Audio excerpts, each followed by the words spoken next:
One Championship, Asia's largest sports media property, on a mission to celebrate the true beauty of martial arts through the development of global superstars. One Championship has arrived. Bang, I am here with Jared Brooks. Jared, you fought in Bellator, you fought in UFC, One Championship, really the last stop for major promotions. It looks like the transition's gone unbelievable as you're undefeated in One Championship. How has that transition been? It's been great, man. Just fighting in a weight class to where I don't really have to fight guys that are cutting weight.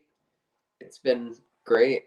I think that it's probably the perfect fit for me, and when I move up, it's going to even be better.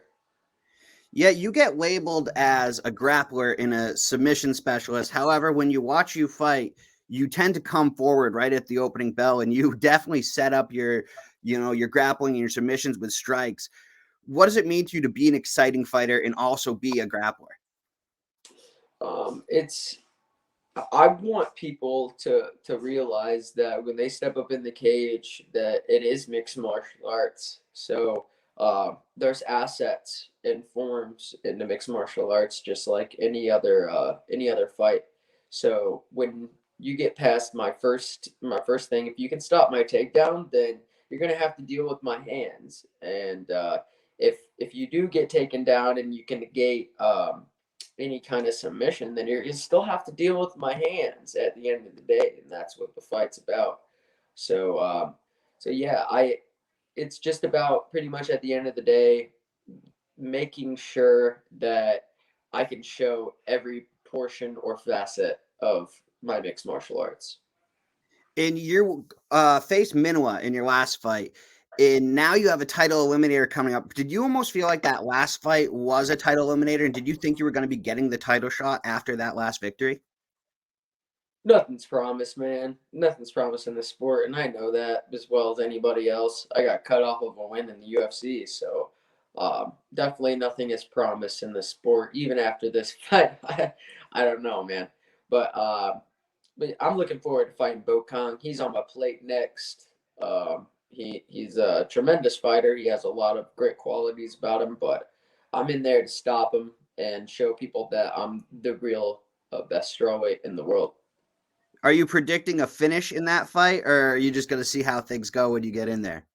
I want to finish. Everybody wants to finish, and if he can last, then I'm willing to go the distance as well. But I want to finish him. I do want to finish him as fast as possible and be healthy.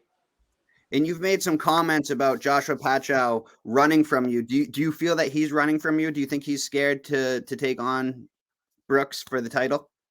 I don't think he wants to necessarily fight me. I think he wants to ride it out as long as possible. He knows that I'm a really bad matchup for him. I think that Bokang is a better matchup for him for sure. So I know that he's praying that Bokang wins this fight, or anybody else wins this fight except for me. He's seen what I did against Lito, and Lito is a more explosive version than him. So Josh fought Saruta. Josh has fought like the old good strawweights. I'm fighting the new good strawweights. So when it comes down to Josh, I'm looking forward to one, feeling him out and seeing how good he actually is, and two, I'm just looking to pound his face in. And there's been some media exchanges between you and Adriano Moraes, the champ in the division above there. Is there some real beef there? Could we ever see you get into the circle with him? He's just mad because I told people that when we used to practice that I'm pretty much not afraid of him because I've felt him and I've practiced with him, and he was just not feeling it, and in every fight that I have against somebody, he's just like Team Lido, Team Minowa, and he's kind of like Pacio in an instance. I don't think he wants to see me go far in the sport, because he knows that that I'm coming for him, man. I really am, and it's no disrespect to oh shit, what's his name? Moraes? Mur- Oh. and a great fighter, but I'm just trying. I'm just trying to put my chips on the table and see where it goes, man. So back to the fight you do have coming up. If you were to describe how exactly you think this fight's going to go down, what would you say to the fans that are excited to see this? Are you going to come out flying like you did in that last fight? You know, I kind of he's the kind of guy that will come in and he's just a very choppy, you know, like I don't know, he does like these short little movements and then he tries to sprint in and come in and get the back. You know what I'm saying? He's like an old freestyle wrestler. So and everybody's calling him a striker now, which makes no sense. Every one of his fights, he has one finish, one finish, and that's against Rene Catalan. And he was 43 years old. He's 43. No disrespect to Rene. Rene is a badass. He's killed the game in Wushu for a very long time. He got the fight for the title. I get it, but and he knocked him out in spectacular fashion. Don't get me wrong, he did a good job, but I mean, bro, you got one finish, and everybody's calling him the striker and me the grappler. What in the hell is going on right now? I want to, and that's what makes me want to come out and just knock him the fuck out. So you want to keep this fight standing and kind of send a message? I do want to send a message to Bokang and all of his fans. His South Africans fans are calling me a Poe and stuff like that. I'm just like, dude, you guys are gonna get it.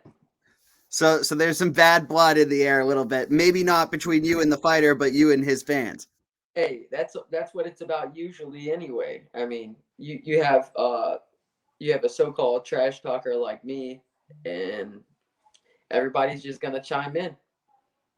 Hell yeah. Well, I mean, I got to let you go here. I know you're doing a bunch of different interviews, but any last thing you want to say before I let you go? Dude, I appreciate you having me. It means a lot. I'm gonna come out and I'm gonna try to just knock the brakes off of Bokang, and I'm gonna knock the brakes off the rest of the strawweight division, and then when we move up to flyweight, we'll see where it goes from there. And I appreciate everybody tuning in. I appreciate all the people that have supported me throughout my whole career. Yeah, we're gonna come out and win this. Thank you so much, Jared. Really appreciate your time. Appreciate you, brother.